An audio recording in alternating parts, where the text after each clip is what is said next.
kasih Bapa, terima kasih Yesus.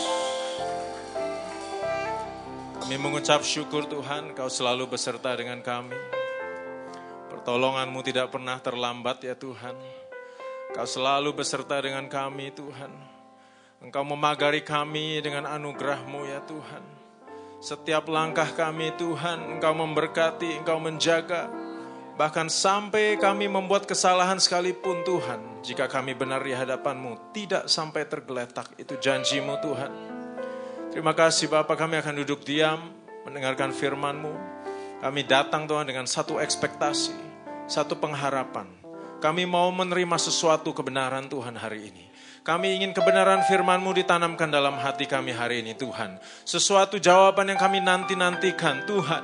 Berbagai permasalahan di tempat ini tetapi semua mendapat jawabannya Tuhan. Keluar dari tempat ini berbeda daripada waktu kami masuk. Bedanya satu, dengan pengharapan. Dengan pengharapan kami akan keluar dari tempat ini Tuhan. Kami berharap pada nama Yesus, Raja di atas segala raja. Allah, Engkau tidak pernah mengecewakan orang yang berharap kepadamu ya Tuhan. Terima kasih Bapa. Nama-Mu dipermuliakan dalam kehidupan kami, dalam permasalahan kami, dalam sikap kami menjalani segala permasalahan yang ada dalam hidup. Demi nama Yesus kami berdoa dan mengucap syukur. Amin, amin, amin. Salam kiri dan kanan saudara, sebelum saudara duduk, katakan Tuhan memberkati saudara. Selamat pagi, selamat hari Minggu, shalom.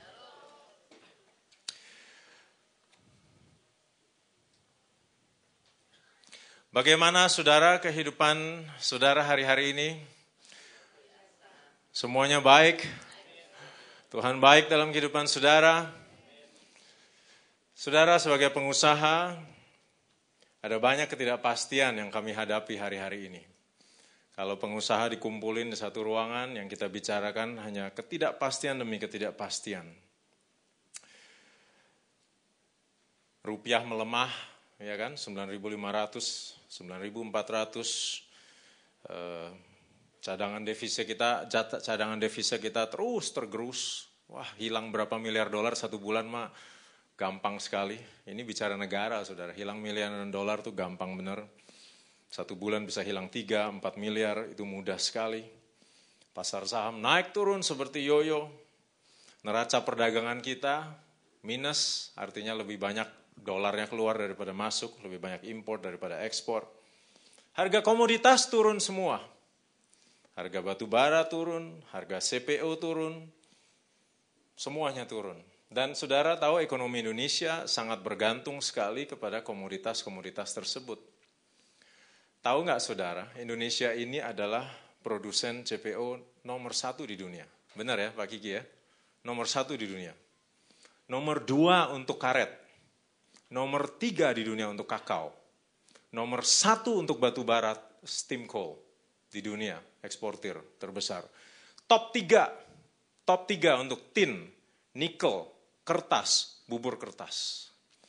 Dan kalau kita bicara dengan kalangan saya yang bidangnya sama sumber daya alam, kita bicara bahwa Indonesia itu diberkati Tuhan sedemikian rupa. Daya saing Indonesia, daya saing nasional, competitive advantage kita, itu God given, diberikan oleh Tuhan. Curah hujan sepanjang tahun, matahari nggak pernah henti-hentinya, tanah subur di mana-mana mata bisa melihat, ikannya banyak bukan main. Orang asing kalau datang ke Indonesia, yang pertama dia lakukan, ngebor dulu paling dalam, ambil minyaknya, ambil gasnya. Setelah itu digali tanahnya, ambil batu baranya. Setelah itu ditutup kembali, tanam sawit, tanam karet. Wow, itu adalah daya saing yang diberikan oleh Tuhan. Tidak bisa diambil oleh siapapun. Tetapi hari ini, harga komoditas ini semua lagi turun. Dan banyak pengusaha yang bingung, bagaimana nih menghadapi ke depan. Tahu nggak saudara, tahun 2012, 2013, 2014 ada berapa banyak pemilu di dunia yang akan menentukan kondisi dunia, politik dan ekonomi. Tahun 2012, Yunani baru saja selesai pemilu. Perancis baru saja selesai. Libya sedang dilakukan. Mesir baru saja selesai.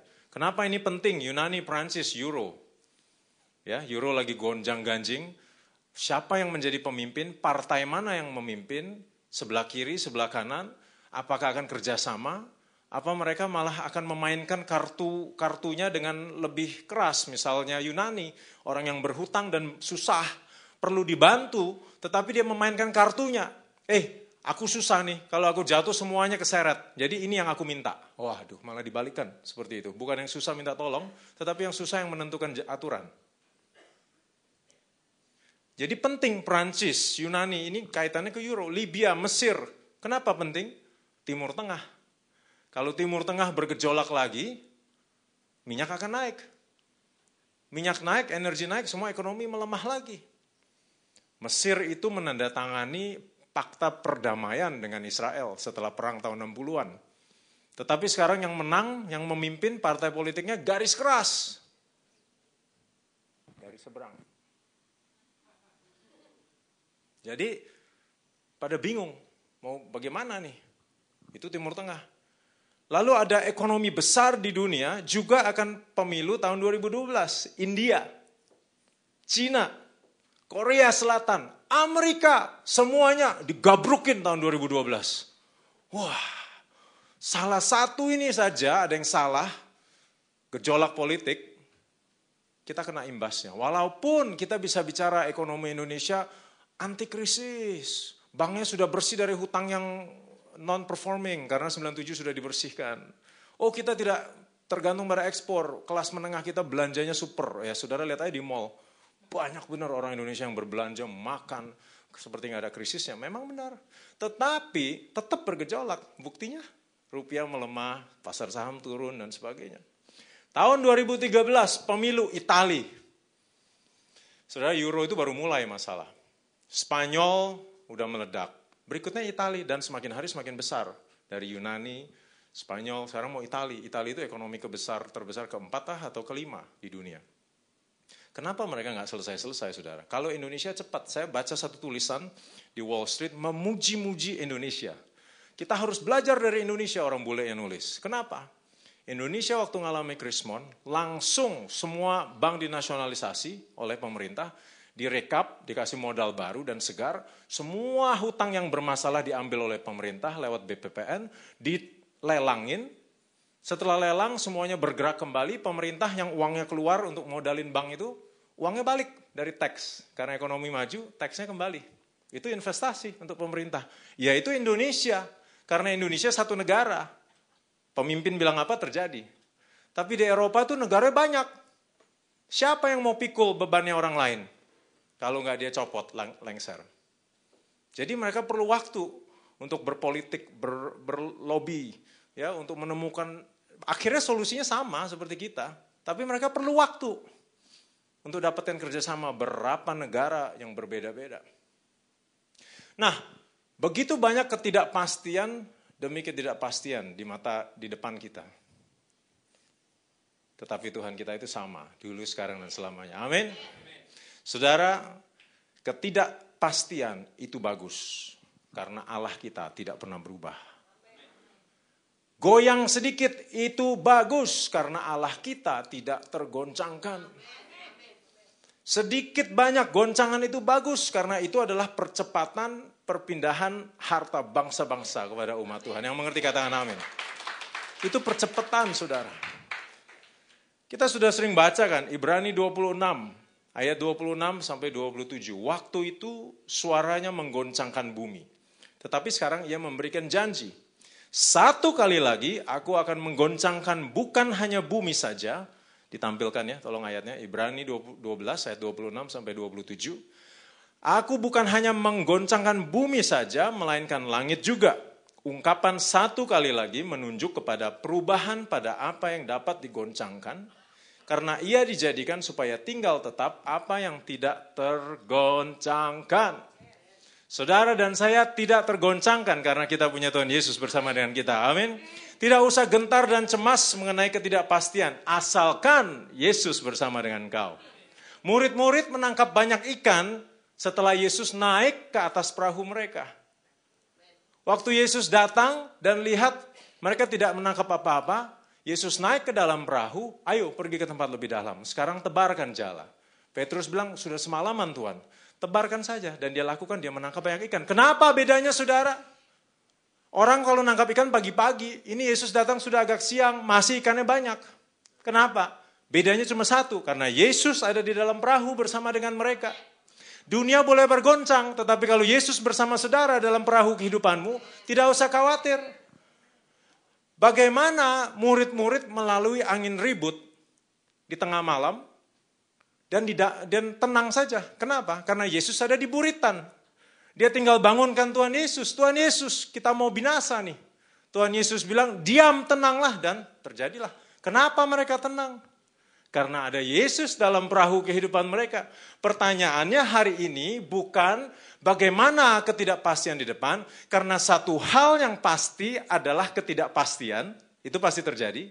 Tetapi pertanyaannya adalah apakah Yesus ada dalam bahtera kehidupanmu hari ini? Coba senggol kiri dan kanannya, Yesus dalam perahumu enggak? Kalau Yesus dalam perahumu, saudara enggak perlu khawatir. Firman Tuhan bilang engkau akan naik dan tidak. Yang pengerti katakan, firman Tuhan kata engkau tidak akan meminjam uang, tapi akan meminjamkan uang. Wow, engkau akan diberkati berkelimpahan sampai lebih-lebih. Kalau kita ngomong berkat, banyak yang amin. Bagaimana kenyataannya dalam kehidupan saudara? Bagaimana kenyataannya dalam kehidupan saya? Masih ada yang sakit, masih ada yang rugi. Saudara nanya saya, jadi Pak Petrus pengusaha dalam Tuhan, cinta Tuhan, takut Tuhan. Nggak pernah rugi ya Pak Petrus, selalu naik. Enggak tuh, banyak juga ruginya. Banyak ruginya. Teman-teman yang tahu saya pernah bisnis hair, rugi besar. Sekarang kalau ngeliat belakang, dodolnya lupet. Iya bener, dodol banget. Berapa bulan terakhir ini, kami sedang lihat-lihat bisnis batubara. Bisnis batubara lagi tingginya bukan main. Dari Januari saya mengerjakan, saya mencoba membeli satu perusahaan. Saya terus maju, tim saya semua anak takut akan Tuhan. Setelah 2-3 bulan mereka bilang, Pak Petrus, kayaknya ini bukan dari Tuhan deh untuk kita deh. Ini bulan Februari, Maret. Saya bilang, no, maju terus. Sampai berantem sama saya, berantem firman. Kutip-kutip ayat, waduh. Saya bilang, susah juga nih punya anak buah kutip ayat nih. Akhirnya saya harus keluarin pamungkas saya. I'm the boss, jalan terus. Saudara tahu, saya pergi berlibur, Juni awal, batubara, turun 20-30% selama berlibur. Dealnya saya belum tanda tangan, turun. Kembali dari liburan, saya ketemu anak buah saya senyum, dari telinga kiri ke telinga kanan senyumnya. Saya bilang, apa Pak? Kalau Bapak beli kemarin tuh perusahaan harga tinggi, sekarang pusing 7 keliling lagi turun. Saya bilang, saya nggak kalah. Saya bilang, kamu pernah baca nggak tuh firman? Tuhan Yesus waktu masuk Yerusalem naik apa? Naik keledai. Saya di keledainya. Saya bilang, memang gue dodol, gue keledai. Mereka ketawa. Ya saya bilang, memang benar. Kenyataannya, saya keledai. Tuhan Yesus tuh ya, nggak perlu orang pinter-pinter banget. Benar saudara. Justru kalau yang kepinteran itu yang susah. Nggak perlu yang pinter-pinter banget. Yang penting taat sama Tuhan. Ya dodolnya kayak saya. Dilindungin lagi liburan turun, belum tanda tangan. Amin. Saudara, maksud saya begini. Apakah kenyataan hidupnya kita naik terus gak pernah turun? Berkelebihan terus gak pernah kekurangan? Sehat terus gak pernah sakit? No. Apakah saya selalu untung? No. Saya rugi, banyak catatannya rugi. Kebodohan-kebodohan yang saya buat banyak. Dan Alkitab juga tidak kurang contoh mengenai penderitaan. Yusuf, bagaimana Tuhan berjanji lewat mimpi bahwa dia akan menjadi pemimpin dalam keluarganya sampai bapak dan ibunya akan tunduk pada dia. Apa yang terjadi? Dijual. Berapa puluh tahun dia harus menderita. Bagaimana dengan Ayub? Apa kurang contohnya? Begitu diberkati Tuhan, harus menderita. Kehilangan keluarga, kehilangan kekayaan, dirinya borok, dijauhi orang. Tetapi akhirnya diberkati double sih oleh Tuhan. Saya mau tanya sama saudara. Kalau Tuhan ngomong sama saudara hari ini, Pak Iwan, Iwan terus yang jadi contoh. Karena Iwan yang gak pernah tersinggung, jadi Pak Iwan terus yang jadi contoh, diberkatilah dia. Pak Iwan, mau gak Pak Iwan kalau hari ini Tuhan bilang, Wan, mau gak saya double kekayaanmu? Mau ya, tapi saya kasih borok, ya. Borok sekujur tubuhmu, kamu akan garuk-garuk seperti monyet gitu sepanjang hari. Mau gak semuanya diambil dulu, bangkrut dulu, susahnya bukan main? Mungkin Pak Iwan jawab, ya sekarang aja udah cukup lah Tuhan, gak perlulah double. Ya enggak? Kenapa harus ada penderitaan? Tugasnya gereja harus menjelaskan. Alkitab harus bisa ada jawaban. Kenapa ada penderitaan dalam kehidupan? Roma 5 ayat 3 sampai dengan 4 bunyinya demikian. Ini tahun perkenanan Tuhan. Tadi Pak Niko sudah menyampaikan lagi. Tetapi kenapa harus ada penderitaan? Roma 5 ayat 3 sampai dengan 4. Bukan hanya itu saja, kita malah bermegah juga di dalam kesengsaraan kita. Karena kita tahu bahwa kesengsaraan itu menimbulkan ketekunan. Ketekunan menimbulkan tahan uji. Dalam bahasa Inggrisnya menimbulkan karakter. Dan tahan uji atau karakter menimbulkan pengharapan. Jadi saudara, kita dipanggil juga untuk menderita. That's the truth. Itu realita kehidupan. Waktu saya mau punya anak pertama, susahnya bukan main sampai jungkir balik, berdoa sama istri. Berdoa, berpuasa. Dan kita selalu berdoa, kita lihat ke kiri kanan Tuhan, kok orang yang gak mau punya anak sampai dibuang ke tong sampah, dikasih-kasih. Kita yang mau punya, takut sama Tuhan, kok gak bisa dapat? Itu kenyataan hidup. Itu satu penderitaan bagi kita waktu itu. Menginginkan seorang anak tetapi susah. Saya maunya untung terus, tapi rugi. Itu satu realita kehidupan. Kenapa kita harus sengsara? Rupanya Tuhan tidak hanya ingin memberkati Ayub 2 kali lipat kekayaan, tetapi Tuhan juga ingin membangun karakter. Coba senggol kiri kanannya, Tuhan mau bangun karakter. Tuhan tidak hanya mau melihat Iwan yang kaya raya, tapi Tuhan mau lihat Iwan yang kaya raya dan berkarakter. Tuhan tidak mau membangun Yusuf menjadi satu pemimpin negara saja, tetapi satu pemimpin yang berkarakter. Begitu banyak pemimpin yang kurang karakter hari-hari ini. Banyak sekali, jatuh-jatuhan satu-satu. Saudara buka aja internet, banyak sekali yang berjatuhan. Dalam gereja juga banyak.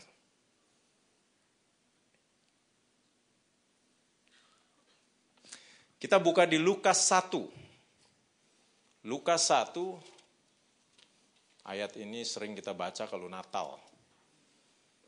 Tapi saya mau jelaskan dari sisi yang berbeda hari ini. Lukas 1 ayat 27 sampai dengan 38. Kita baca bergantian. Saya 27 dan saudara seterusnya. Kepada seorang perawan yang bertunangan dengan seorang bernama Yusuf dari keluarga Daud, nama perawan itu Maria.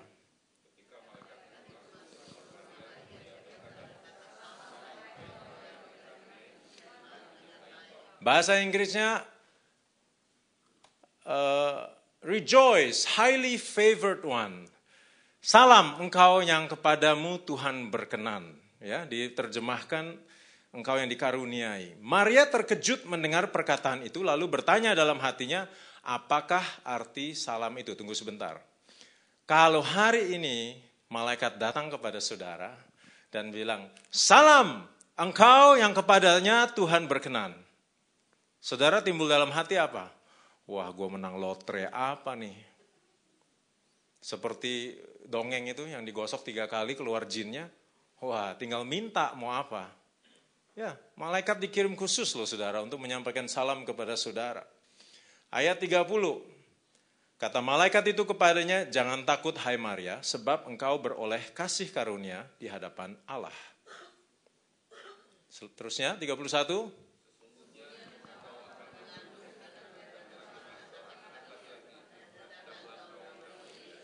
Ia akan menjadi besar dan akan disebut anak Allah yang maha tinggi, dan Tuhan Allah akan mengaruniakan kepadanya tahta Daud bapa leluhurnya.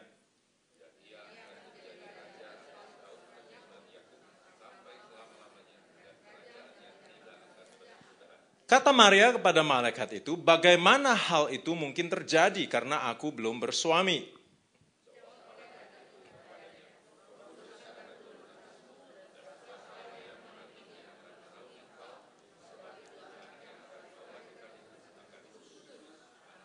Dan sesungguhnya Elisabeth, sanakmu itu, ia pun mengandung seorang anak laki-laki pada hari tuanya, dan inilah bulan yang ke-6 bagi dia yang disebut mandul itu. Bersama-sama ayat 38, kata Maria, sesungguhnya aku ini adalah hamba Tuhan. Jadilah padaku menurut perkataanmu itu. Lalu malaikat itu meninggalkan dia. Saudara, kalau tahun ini adalah tahun perkenanan Tuhan, sama seperti malaikat menghampiri Maria, menghampiri saudara mungkin lewat Pak Niko, dan mengatakan ini tahun yang berkenan. Engkau didapatkan berkenan kepada Tuhan. Dan diulang-ulang sampai 2 kali, engkau yang berkenan kepada Tuhan. Ada hadiah besar bagimu. Hadiahnya apa? Hamil di luar perkawinan. Kenapa sih harus menderita?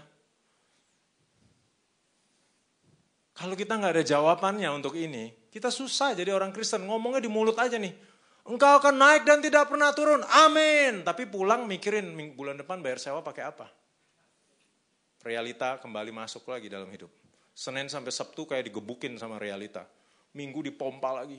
Senin sampai Sabtu digebukin lagi. Kenyataannya menderita. Kenapa Maria dikatakan engkau yang berkenan kepada Tuhan, ini hadiahmu. Engkau akan hamil di luar perkawinan. Perkenanan seperti apa yang seperti itu? Tuhan bekerja dengan cara yang misterius. Tapi dia selalu punya maksud dan tujuan.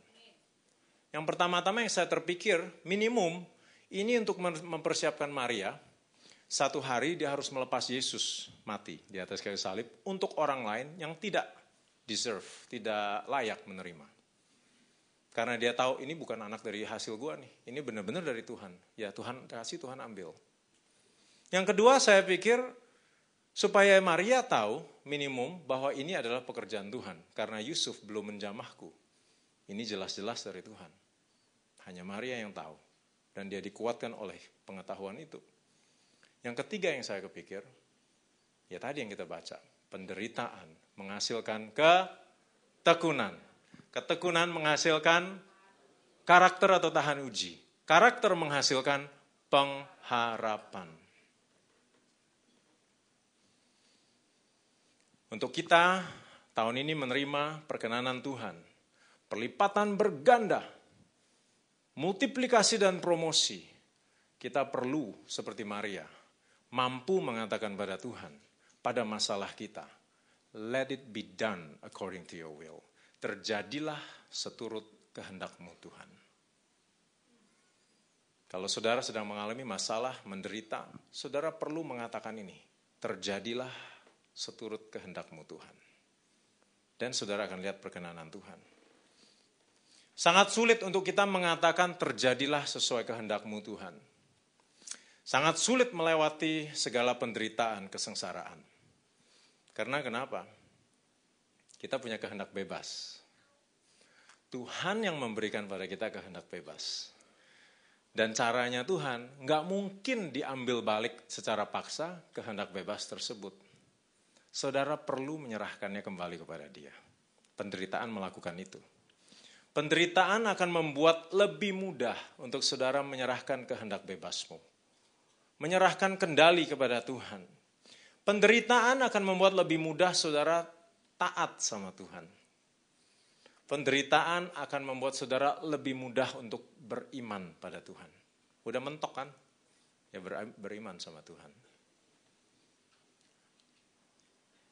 Kita tidak bisa melihat jalan Tuhan karena tidak rasional. Amin. Kita tidak berani memikirkan karena jalannya di luar kemampuan kapasitas kita. Kita tidak mampu membayangkannya karena benar-benar tidak bisa diolah oleh otak manusia. Kembali ke contoh saya tadi, kenapa nggak bisa diolah oleh otak manusia? Dalam deal itu saya mau beli perusahaan itu, saya itu udah getol mau tanda tangan. Dan saya kan yang keluar uang, orang itu yang terima uang kan. Tapi dia kayak nggak mau terima uang. Tiap hari saya bilang, ayo dong cepet mau tanda tangan, tinggal 1-2 pasal apa sih legal, beresin dah. Nggak mau aja dia terima uang, lari-lari, alasannya 1.001 dah. Itu yang saya bilang kepinteran. Itu yang namanya kepinteran, saudara. Renungin dah benar-benar. Tuhan nggak perlu orang pinter-pinter banget, dia cuma perlu keledai. Saya mau kasih uang, tanda tangan, lari-lari. Negosiasinya kayak kepinteran. Mau berdansa dulu. Ya saya bilang, udah gue liburan dulu ya. Saya liburan, harga turun. Nah. Coba saudara, berikan tepuk tangan bagi Tuhan. Bisa nggak saudara, otak manusia mengolah hal seperti itu? Saya akan negosiasi, saya siapin uangnya, saya mau bayar, dia nggak mau terima uang, udah gitu harga turun. Bisa nggak sih otak kita mengolah itu? Nggak bisa saudara. Jadi kita nggak bisa melihat lewat dari masalah kita, karena otak kita tidak bisa mengolahnya. Ada satu ilustrasi. Saya pernah bacakan ilustrasi ini, tetapi saya lihat di sini banyak orang yang baru. Saya bacakan kembali ya. Ada seorang mahasiswi sekolah, merantau di kampus, dan dia sedang bergumul dan ingin menulis surat kepada orang tuanya. Dia berpikir ini nulis surat ke orang tua. Anak-anak mahasiswa kalau nulis surat kan nggak jauh-jauh kan, minta uang aja kan palingan. Nulis surat kepada orang tuanya, dia pikir bagaimana cara saya tulis nih surat. Dia tulis begini. Yang tersayang mami dan papi, keadaan saya baik-baik saja di kampus. Hidup saya saat ini sedang berbunga-bunga. Karena saya bertemu dengan Jim, kira-kira 2 bulan lalu. Dan kami jatuh cinta. Jim telah bercerai dengan istri pertamanya setelah mereka menikah selama 6 bulan. Namun sekarang kami membuka lembaran baru dalam hidup kami berdua. Saya berencana pindah untuk tinggal bersama Jim, supaya kami bisa hemat ongkos. Dan saya rasa saya sedang mengandung anaknya Jim. Tapi jangan khawatir, saya tetap akan menyelesaikan kuliah setelah melahirkan buah kasih kami. Balik halaman 2-nya, dia lanjut. Oh, papi, sebenarnya semua yang saya tulis di halaman pertama itu bohong besar. Saya tidak sedang mabuk cinta dengan siapa-siapa, saya juga tidak hamil. Saya cuma mau minta uang tambahan dan mau ngasih tahu matematik saya gagal. Kalau saudara jadi papinya, saudara baca halaman ke-1, waduh, habislah masa depanku ya. Begitu lihat halaman 2, reaksinya gimana? Lu mau berapa duit? Lu mau berapa? Gue kirim besok. Minta uang aja kok, nulisnya sampai begitu. Itu soal perspektif, sudut pandang. Sudut pandang saudara waktu ngalami penderitaan, wah dunia kiamat dah, habis dah gue. Sudut pandang Tuhan, ini masalah ini mah gak ada apa-apanya. Dari sudut pandang Tuhan, ini mah cuma untuk memberkati saudara. Ini mah cuma untuk membangun tahan uji dan karakter. Kita mengerti sekarang kenapa Alkitab mengatakan dia menghajar yang dia kasihi. Saya gak pernah ngerti itu dulu. Dia menghajar yang dia kasihi. Di Ibrani 12 ayat 6. Kenapa? Karena dia tidak bisa mengambil paksa kehendak bebas. Saudara punya kehendak bebas, saudara akan memilih. Tetapi Tuhan Yesus akan mengizinkan beberapa problem dan permasalahan supaya saudara itu didorong ke arah rencananya yang sempurna.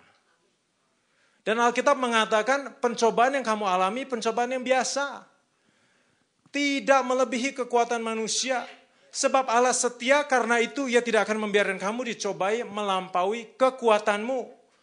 Dan pada waktu kamu dicobai, ia akan memberikan jalan keluar sehingga kamu dapat menanggungnya. Itu di 1 Korintus 10 ayat 13. Bingung gak saudara?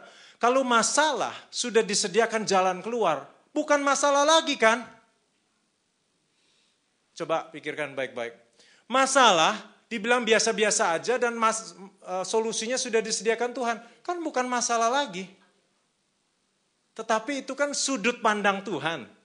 Saudara yang jalanin nih setiap hari, waduh, buram gak kelihatan masa depan. Seperti tadi baca halaman 1, waduh, kiamat nih dunia. Begitu lihat halaman 2, ya mau berapa duit gue kirim besok.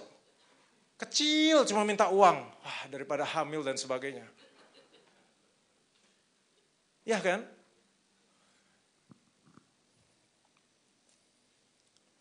problem dan pencobaan dan penderitaan yang saudara alami tidak direkayasa untuk menjatuhkanmu, tetapi untuk mengangkat saudara. Bukan menghancurkanmu, melainkan membangunmu. Bukan mencelakakan, tetapi untuk promosi. Amin.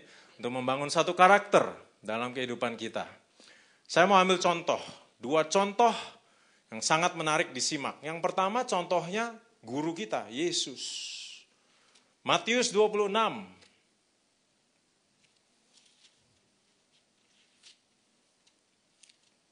Matius 26 ayat 39 sampai dengan 44. Yesus maju sedikit lalu sujud dan berdoa, katanya, "Ya Bapakku, jikalau sekiranya mungkin, biarlah cawan ini lalu daripadaku, tetapi janganlah seperti yang ku kehendaki, melainkan seperti yang engkau kehendaki. Let your will be done." Sama seperti Maria responnya. Biarlah kehendakmu yang jadi, Tuhan.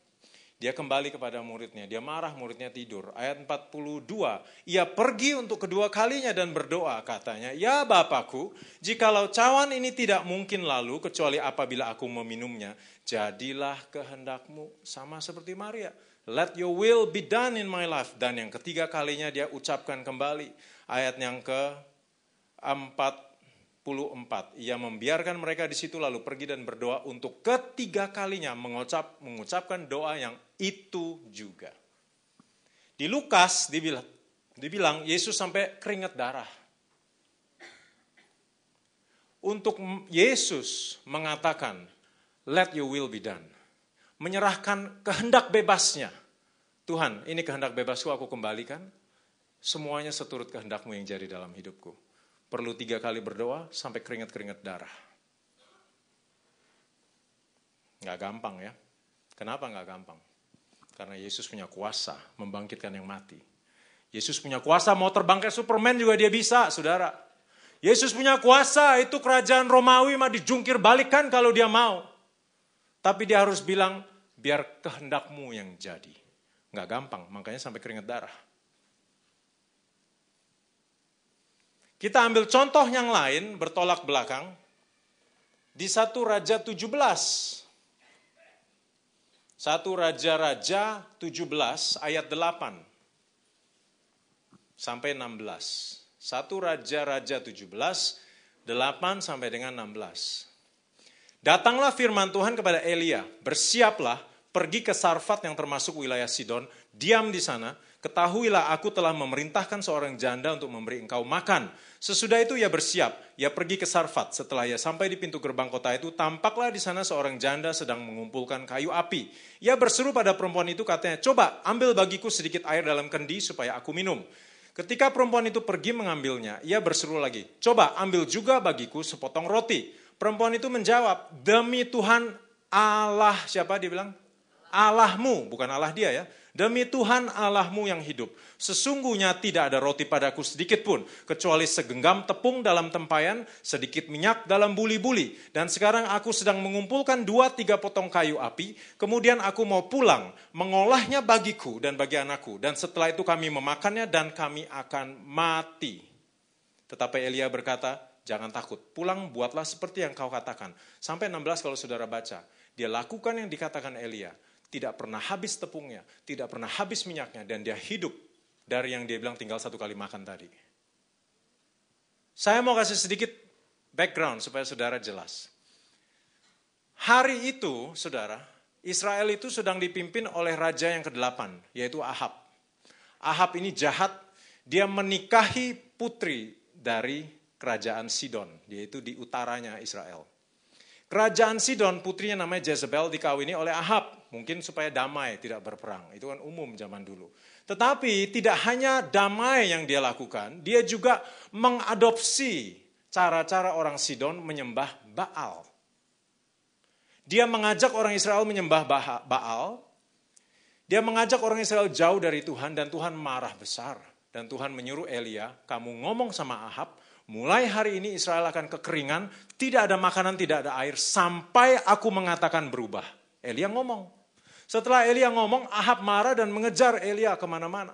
Ini Elia dalam pelarian. Waktu saudara baca dalam perikop tadi, dia lari ke Sidon. Maka itu janda ini bilang, demi Tuhan Allahmu, bukan Allah dia. Dia orang tidak percaya. Tapi dia punya satu masalah, dia tinggal makan roti terakhir dengan anaknya dan dia akan mati. Nah pertanyaannya begini, kalau Yesus sampai keringat darah untuk mengatakan kehendakmu jadi Tuhan, janda ini cuma nanya satu kali. Dia nggak nanya sebenarnya, dia cuma memberikan pernyataan, satu kali lagi aku mati loh Elia. Aku udah gak ada roti. No, lakukan seperti yang aku perintahkan. Dia langsung lakukan. Padahal dia bukan orang percaya. Kenapa saudara? Tidak ada pilihan. Sudah kepepet, sudah mau mati. Menderita luar biasa. Kehendak Tuhan jadi, walaupun Tuhannya Tuhanmu ya, bukan Tuhanku. Saudara, ini membutuhkan iman yang luar biasa besar. Untuk saudara dalam penderitaan, ada orang yang tidak dikenal datang dan bukan Tuhanmu juga. Dan saudara percaya sama dia. Orang gak kenal saudara. Dia bilang kamu bikin untuk saya dulu. Kamu mati urusan nanti. Kamu percaya aja, bikin untuk saya. Dengan mudah dia katakan, kehendakmu jadi. Kenapa? Karena Yesus bisa terbang. Karena Yesus bisa bangkitkan orang mati. Karena Yesus bisa menjungkir balikan kerajaan Romawi begitu saja dengan begini hancur.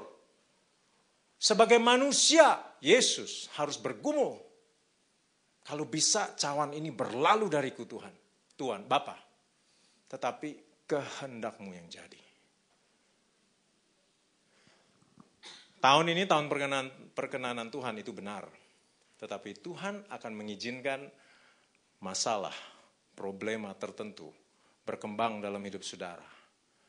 Supaya saudara diarahkan ke rencana dia yang lebih sempurna. Saudara pikir untung 100 cukup, padahal Tuhan bilang 200 dong, 200. Udah disiapin 200, bukan 100. Dikasih permasalahan demi permasalahan. Supaya saudara seperti janda tadi tidak ada pilihan.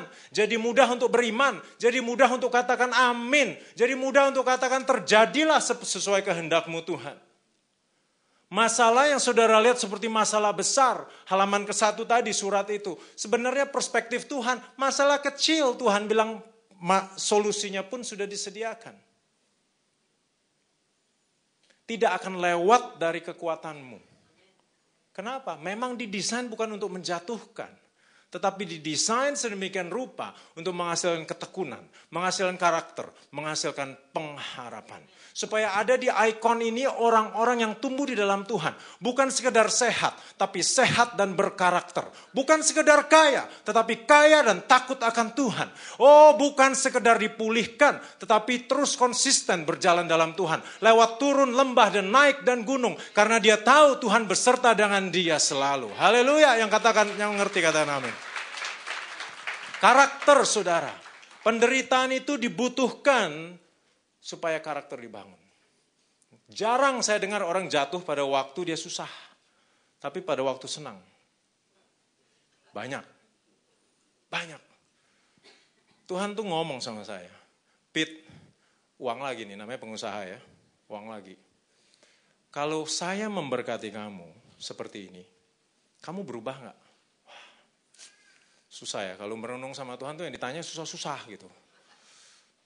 Kamu berubah gak Pit kalau saya kasih uang gini banyak Pit? Wah, enggak Tuhan, saya gak akan berubah. Yang benar. Enggak, sumpah, saya udah 20 tahun sama Tuhan lebih. Saya gak akan berubah, Tuhan tahu isi hati saya. Yang benar. Terus Roh Kudus ngomong nih, rubahnya begini loh Pit. Kamu naik mobil bagus, ya kan ada duit gak apa-apa dong beli mobil bagus, kan bukan nyolong kerja. Beli mobil bagus. Sampai di hotel, kamu turun. Banyak orang tuh, semua baru pesta bubar. Pada ngeliatin mobilmu dan kamu, wah anak muda keren.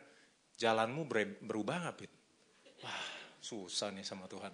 Jalannya berubah gak? Mungkin ada per dikit gitu di kakinya, ada per.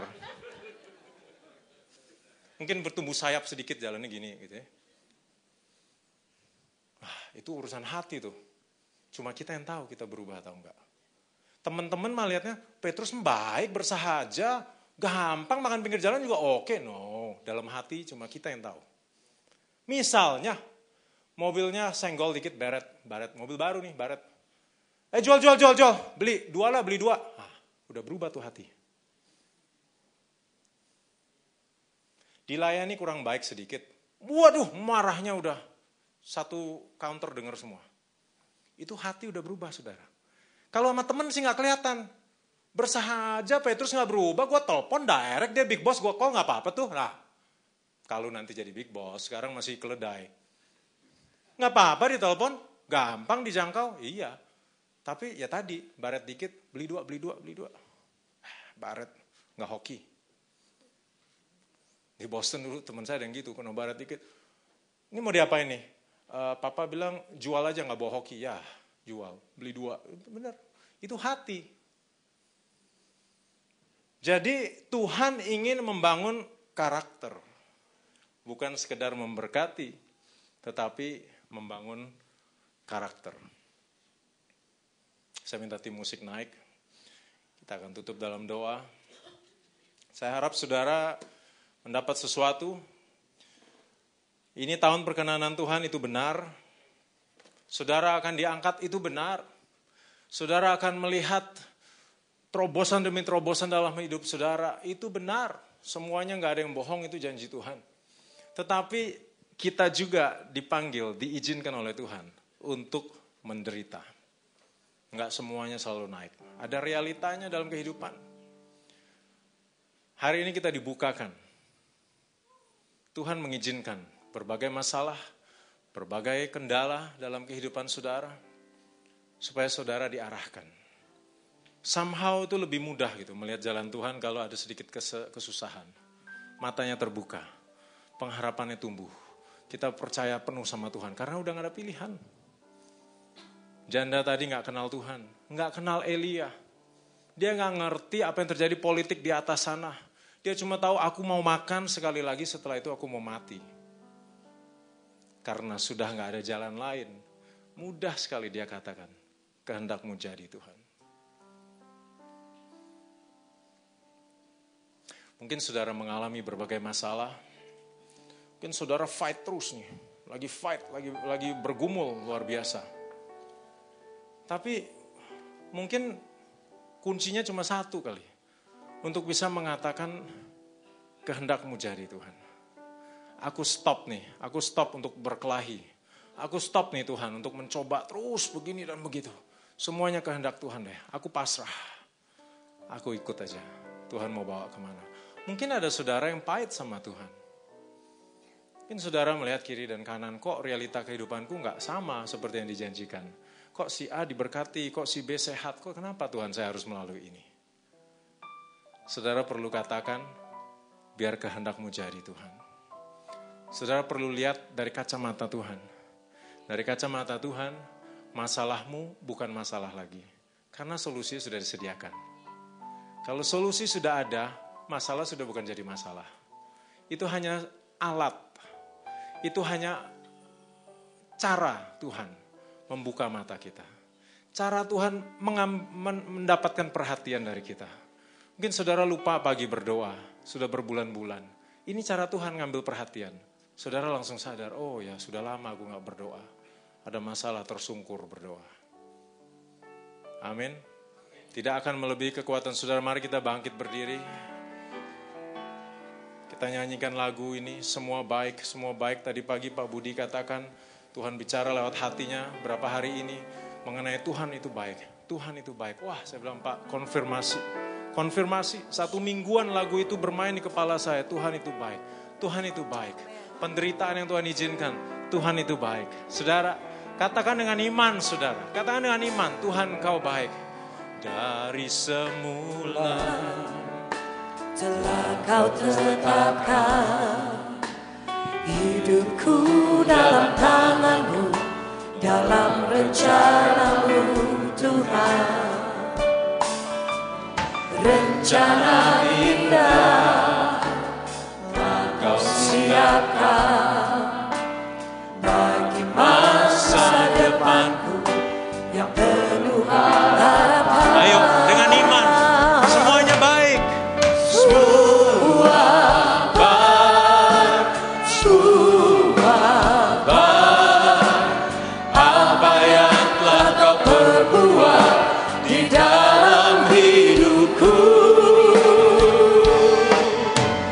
Semua baik, sungguh teramat baik. Kau jadikan hidupku berarti. Saudara ada yang sedang bergumul. Saudara mungkin pahit sama Tuhan. Saudara kesel sekali sama Tuhan. Enggak fair Tuhan. Tuhan tidak fair. Tuhan sama sekali tidak fair. Kenapa saya harus melalui semua ini? Saya mau doakan saudara. Karena supaya saudara dapat rencana Tuhan yang sempurna. Saudara harus pertama-tama berdamai dengan Tuhan. Angkat tangan saudara, kita akan doakan. Kita akan doakan, saudara perlu berdamai sama Tuhan. Biar kehendak Tuhan yang jadi dalam hidupmu. Saudara lagi bergumul, lagi mengeluh. Tuhan ini gak fair sama sekali. Mungkin saudara tetap beribadah, saudara tetap datang. Tapi dalam hatimu tidak fair Tuhan. Kita berdamai sama Tuhan. Angkat tangan saudara, kita nyanyikan sekali lagi lagu ini. Dengan iman saudara. Dari semula Kau melihat Tuhan, tangan-tangan ini Tuhan. Haleluya. Dekap mereka Tuhan dalam kasih. dalam tanganmu, Jesus. dalam rencanamu Tuhan. Ya. Rencana indah telah kau siapkan bagi masa depanku yang penuh harapan. Katakan semua baik. Yes, Jesus. Haleluya. Apa yang tak kau perbuat di dalam hidupku, semua baik, sungguh teramat baik. Kau jadikan hidupku berarti. Semua baik, semua baik. Semua baik, semua baik. Apa yang telah kau perbuat di dalam hidupku, semua baik, sungguh teramat baik. Kau jadikan hidupku berarti. Mari saudara, kita ada waktu. Saya minta saudara maju. Saudara yang angkat tangan, saudara maju. Hamba Tuhan boleh melayani mereka. Saudara yang angkat tangan, saudara maju. Ayo. Berdamai dengan Tuhan, saudara. Terima rencana Tuhan yang sempurna hari ini. Jangan tinggalkan ruangan ini, saudara belum berdamai dengan Tuhan. Oh haleluya, hamba Tuhan, semuanya pengerja bisa mulai langsung saja mendatangi mereka, mendoakan mereka.